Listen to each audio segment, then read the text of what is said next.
Leonardo da Vinci called water the driving force of nature. But its stillness can also calm a restless soul, maybe even save one. Hold that thought as we meet retired Rear Admiral Jake Tobin, or as he prefers, Just Jake. and his recollection as a young Navy pilot in October 1962, the chilliest hours of the Cold War. Things were always interesting at that time. Good evening, my fellow citizens. This government, as promised, has maintained the closest surveillance of the Soviet military buildup on the island of Cuba. President Kennedy was very concerned about the missiles that were going in down there. We know it as the Cuban Missile Crisis, and Jake Tobin was stationed on that island at Guantanamo Bay. There is the P-5N. Okay, that's what you were flying. Yes.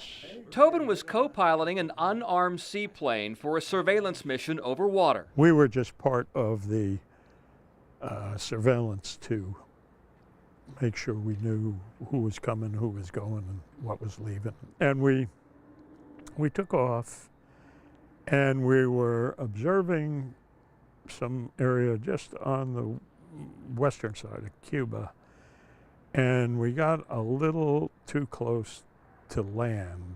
And that's when a Soviet fighter jet took notice. Here came this Cuban MiG, come screaming at us. Full bore, came right up next to us, turned around, came back in, and had us targeted, and I think fired. Their P-5M Marlin could not return fire. The only thing that we could do was head for the water. We get in that ground effect, and we could fly forever, 15 feet, no problem. And that is how Jake Tobin fell in love with the water.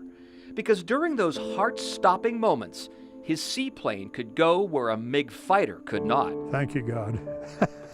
We were most grateful. Following tense negotiations, the Soviets agreed to pull their missiles from Cuba.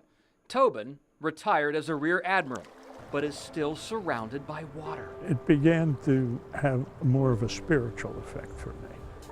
Leaving time to reflect. In your career as a naval officer and a pilot? I know if I had to do it all over again, the good and the bad, I would. Including that day, 56 years ago, when we counted down to a nuclear war that did not happen, and a future Rear Admiral we know as Just Jake. was saved by the water. Cheers.